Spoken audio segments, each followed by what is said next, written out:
નમસ્કાર વિદ્યાર્થી મિત્રો આજે આપણે આ વિડીયોની અંદર ધોરણ 8 વિષય ગુજરાતીની જે નવી ટેક્સ્ટ બુક આવેલી છે એમનું આપણે સ્વાધ્યાય પહેલું છે એમના આપણે પ્રશ્નના જવાબની વાત કરવાના છીએ। તો મિત્રો અહીંયા ધોરણ 8 ગુજરાતી વિષયનું જે પહેલું કાવ્ય છે એમના સ્વાધ્યાયના પ્રશ્નોનું આ રીતનું સંપૂર્ણ સોલ્યુશન છે। તો જોઈએ, પહેલું છે વાતચીત। એમાં પહેલો પ્રશ્ન છે કાવ્યની જે પંક્તિઓ તમને યાદ રહી ગઈ હોય તે ગાવો। તો અહીંયા કાવ્યની તમારે જે પંક્તિ તમને યાદ રહી હોય એ તમારે અહીંયા ગાવાની છે। તું આમંત્રિત અતિથિ એનો નહીં સ્વામી નહીં દાસ, આ તો ઈશ તણો આવાસ, એ પીરસે તે ખાતું રસથી એ આપે તે લે, એના જનને તારા ગણીને રાખે તેમ રે, વેર ત પ્રતિપળ હેતનું હાસ, આ તો ઈશ તણો આવાસ। તો આ રીતની તમારે કાવ્ય પંક્તિ લખવાની છે। ત્યાર પછી બીજો પ્રશ્ન છે આ રીતનું ઉદાહરણ વાંચો, સમજો અને બંધ બેસતા શબ્દની જોડ બનાવો। તો ઉદાહરણ તરીકે છે દાસ એટલે સેવક, તો આ રીતની તમારે જોડ બનાવવાની છે। આવાસ એટલે ઘર, ધુરા એટલે ધોસરી, ઉતાવળું એટલે અધીરું, મહેમાન એટલે અતિથિ, ક્ષમતા એટલે ગજુ। ત્યાર પછી આગળ જોઈએ તો પ્રશ્ન 3 આવે છે વાક્યમાંના રેખાંકિત શબ્દથી વાક્યનો અર્થભેદ સમજો।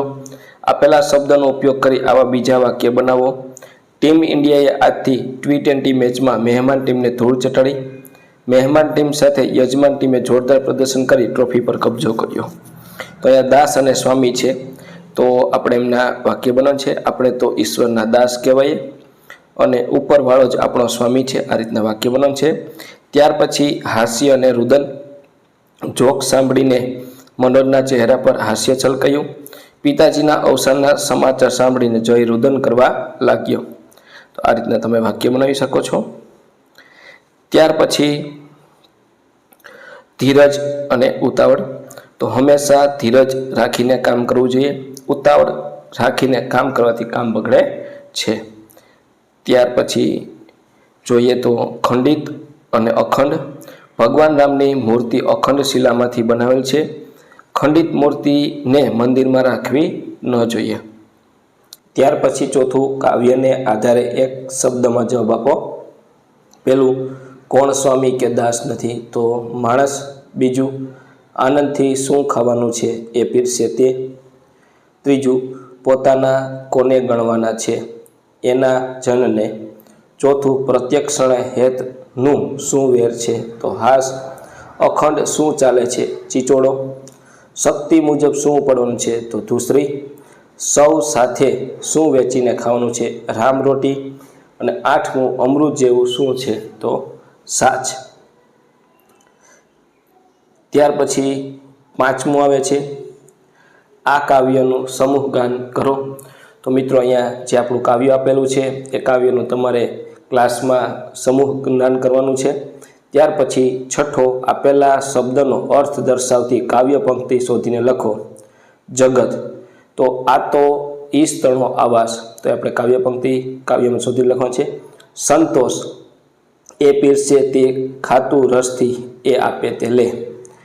ત્યાર પછી સમભાવ, એના જનને તારા ગણીને એ રાખે તેમ રહે। પ્રવૃત્ત, તો નવરો નવરેજે વહેજે।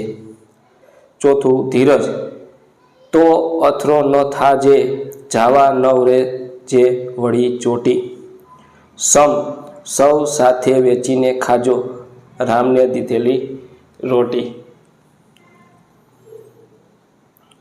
ત્યાર પછી 7મું આપેલ ભાવાર્થને લાગુ પડતી પંક્તિ કાવ્યમાંથી શોધીને લખો। તું એનો આમંત્રેલ મહેમાન છે, તું આમંત્રિત અતિથિ એનો।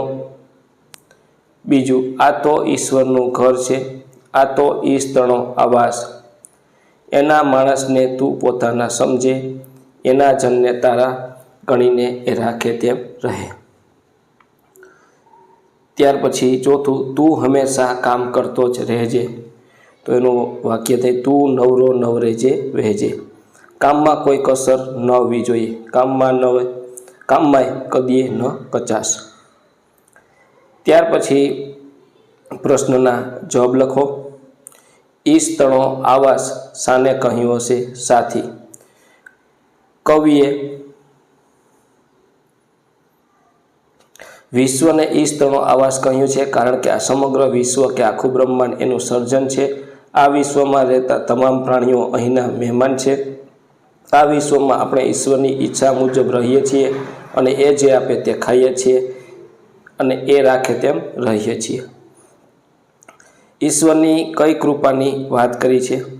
ઈશ્વર પોતાની આ દુનિયામાં આપણને એક મહેમાન તરીકે રહેવા દે છે. એ આપણને ખોરાક આપે છે. આપણે નથી અહીંના માલિક કે દાસ, છતાં પણ આપણને આ દુનિયામાં રહેવા દે છે. આપણી જરૂરિયાતોને પણ પૂરી કરે છે. આ રીતે ઈશ્વર આપણી ઉપર અનેક પ્રકારની કૃપા કરે છે. ત્રીજું, ઈશ્વર ફીરશે તે રસથી ખાવાનું સાથી કહ્યું હશે?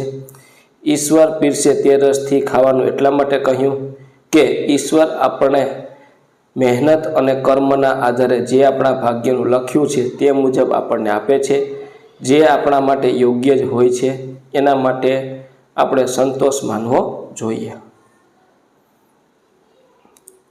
ત્યાર પછી ચોથું, કામ કરવા બાબતે શું કહ્યું છે?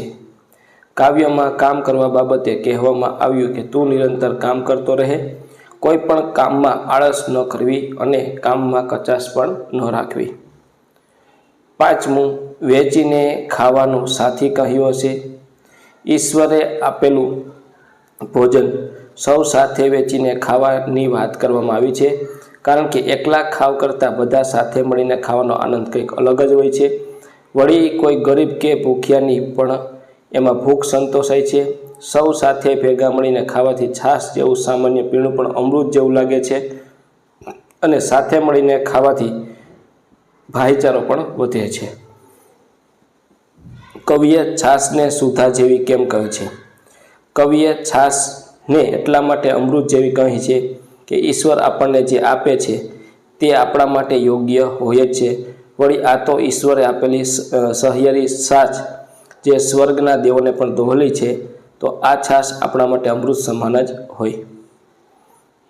ત્યાર પછી નવમું હોય છે કવિતાને આગળ વધારો, સ્વરચિત પંક્તિ ઉમેરો. આ તો એ સ્થળો આવાસ, આ તો એ સ્થળો આવાસ, દિલમાં પ્રેમનો મીઠો અહેસાસ, જ્ઞાનની જ્યોતિ મન ઉજાસ, જ્ઞાનથી શાંતિથી મળે જીવનનો સાથ.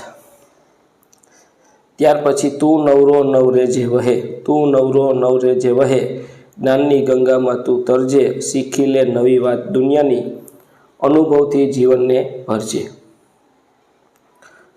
તો મિત્રો, આ તો આપણું